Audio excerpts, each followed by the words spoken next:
Hey guys, today we are starting with idioms and phrases. If you are preparing for some competitive exam, तो भी ये video आपके लिए काफी important है. And if you want to make your conversation captivating and more expressive, तो भी ये वीडियो आपके लिए काफी informative रहेगा. So let's start with the video. Our first idiom is hit the books, which is very important. See, it means to study. बहुत simple सा है, इडियम से ही हम पता लगा सकते हैं कि इसका मीनिंग क्या है. Hit the books is simply to study. You get questions in your examination. आपको इडियम दिया होता है और उसके बाद में 4 से 5 ऑप्शंस गिवन होंगे. आपको उसमें उसका करेक्ट मीनिंग सिलेक्ट करना होगा. तो मीनिंग आप तभी सिलेक्ट करोगे जब आपको पता है. वन मोर थिंग, कभी भी इडियम को लिटरली नहीं लेना है. ऐसे बहुत कम इडियम्स हैं जो कि उनके जो एक्चुअल वर्ड्स हैं उन पे डिपेंड करके उनका मीनिंग होगा. ये ऐसा इडियम है जिसके नाम से हम बहुत इजीली पता लगा सकते हैं कि इसका मीनिंग क्या है, लेकिन सब इडियम्स ऐसे नहीं होंगे. So you have to read them thoroughly. Next is hit the hay. It is to sleep. So next time when you want to wish good night to someone, you can say I am hitting the hay now. आप ऐसे daily life में अगर idioms को use करेंगे तो आपको इन्हें याद नहीं रखना पड़ेगा, ये अपने आप आपको याद हो जाएंगे. So hit the hay means sleeping time. Use it instead of good night. Next idiom is a chip on your shoulder. इसका क्या मतलब है कि आप पुरानी किसी चीज को लेकर आज अपसेट हो रहे हैं. कोई चीज पहले हुई थी लेकिन उसे लेकर हम अपसेट आज के टाइम पे हैं. इसे हम क्या बोलेंगे? A chip on your shoulder. Next is a dime a dozen. इसका मतलब है कि कोई भी ऐसी चीज जो बहुत इजीली हमें मिल जाती है. जैसे डिसअपॉइंटमेंट. सबसे इजी चीज यही है जो हमें मिलती है. कोई भी चीज की हमने सही नहीं हुई, हम डिसअपॉइंट हो गए. This is just an example. Dime a dozen का मतलब क्या है कि कोई कॉमन सी चीज जो इजीली सबको अवेलेबल हो. There is a sentence, low paying jobs are a dime a dozen and anyone can get one if they try. ठीक है. नेक्स्ट है a leopard can't change his fox. हमने देखा होगा ना, जो इंसान जैसा है उसकी बेसिक कैरेक्टरिस्टिक्स वैसे ही रहते हैं. हम कितने भी हमारी एज बढ़ जाए, कितने भी अपना पर्सनालिटी डेवलपमेंट कर ले, कुछ भी कर ले, लेकिन जो बेसिक ट्रेट्स हैं वो वही रहेंगे, वो चेंज नहीं होते. For example, if I am short tempered तो मैं शॉर्ट टेम्पर्ड ही रहूंगी. वो मेरा पर्सनालिटी ट्रेट है. आप उस चीज को नहीं बदल सकते हो. ऐसे ही जैसे हमारा कॉन्स्टिट्यूशन है, ठीक है, उसका हम प्रियम्बल चेंज नहीं कर सकते. अमेंडमेंट्स होते हैं पर वो लॉज में होते हैं, प्रियम्बल में नहीं होते, क्योंकि वो उसका बेसिक स्ट्रक्चर है. So a leopard can change his spots, मतलब जो इंसान जैसा है उसका बेसिक कैरेक्टर हमेशा वही रहेगा. नेक्स्ट देखो, अ स्लैप ऑन द रिस्ट. इसे आप ऐसे समझो, जब हम छोटे थे तब एक ब्रेसलेट आया करता था, एक स्केल और ब्रेसलेट. यहाँ पे पिक्चर गिवन है उसका. हम उसे जरा सा अपने रिस्ट पे मारते थे और वो फोल्ड होके ब्रेसलेट बन जाता था. किसी को दर्द होता था उस ब्रेसलेट से? नहीं होता था, है ना. तो अ स्लैप ऑन द रिस्ट का मतलब क्या है कि बहुत माइल्ड सी पनिशमेंट. इसे आप इस स्केल से याद रखो कि बहुत माइल्ड पनिशमेंट है अगर रिस्ट पे slap. A slap on the wrist. Next is all Greek to me. आज हमें कोई बोल दे कि ग्रीक लैंग्वेज हमें समझना है या ट्रांसलेट करना है, तो we can not do it, क्योंकि हमें कुछ समझ ही नहीं आएगा. तो ऑल ग्रीक टू मी का मतलब क्या हुआ कि everything is meaningless to me. जो मुझे समझ नहीं आया मेरे लिए तो उसका कोई मतलब है ही नहीं. अब जैसे 40+ के पीपल हैं, वो हम लोगों, जो हम यंगस्टर्स मीम समझते हैं, वो लोग नहीं समझ सकते.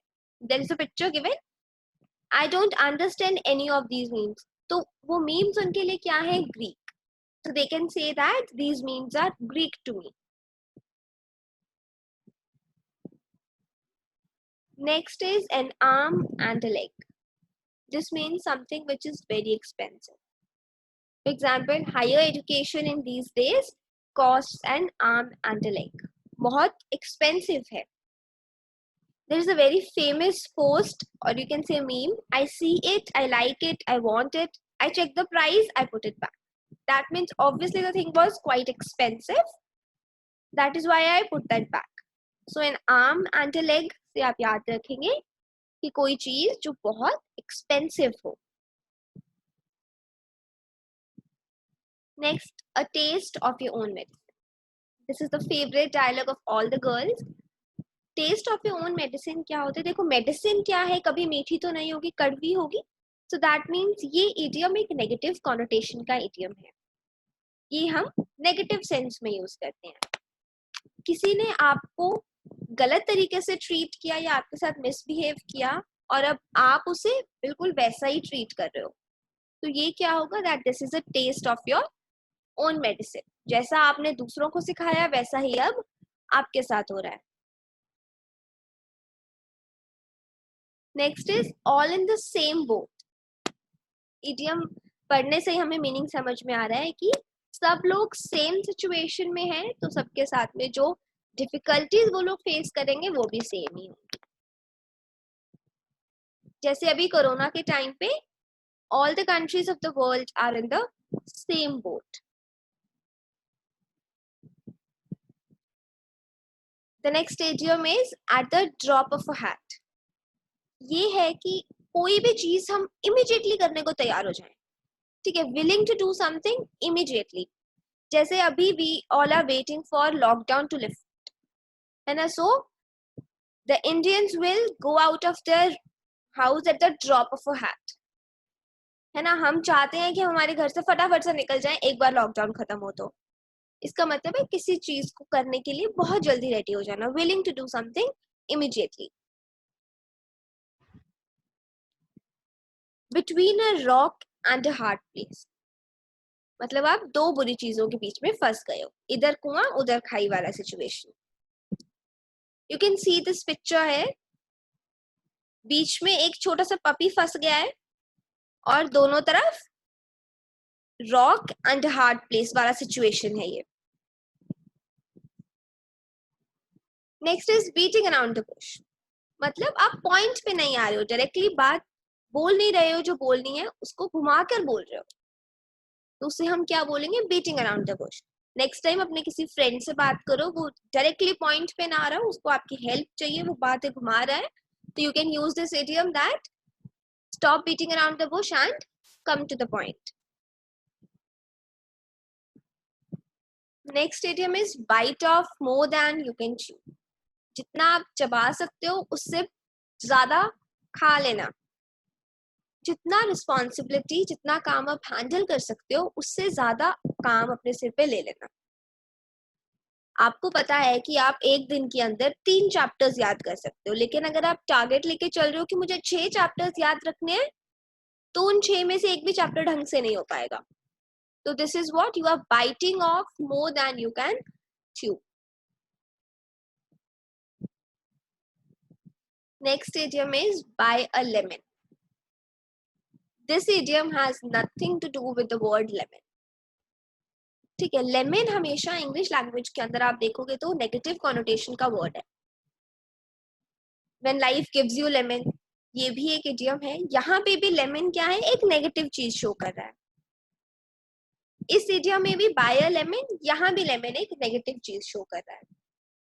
इसका मतलब है कि आप एक ऐसा व्हीकल खरीदो जो जब से आपने खरीदा है तब से कुछ ना कुछ प्रॉब्लम दे रहा है, या वो चल नहीं रहा है प्रॉपरली, उसे एक्सीडेंट हो रहा है, कुछ भी हो रहा है. कोई एक ऐसा व्हीकल आपने खरीदा जो कॉन्स्टेंटली प्रॉब्लम्स दे रहा है आपको, उसे हम बोलेंगे that I have bought a lemon.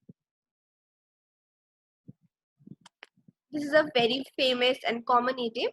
In a blue moon, that means a situation which is very rare.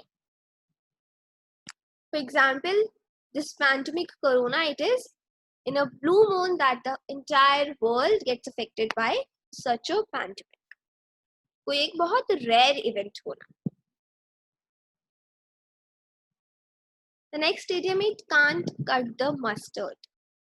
इसका मतलब है कि आप किसी को ये कहना कि आप इतने कॉम्पिटेंट नहीं हैं कि आप ये काम बहुत अच्छे से कर सके. Someone who is not competent enough to finish a work efficiently. इसका मतलब है कि he or she cannot cut the mustard. Cry wolf, ये स्टोरी हमने सबने सुनी होगी, शेर आया वाली. इसका मतलब है कि फॉल्स अलार्म्स रेज करना.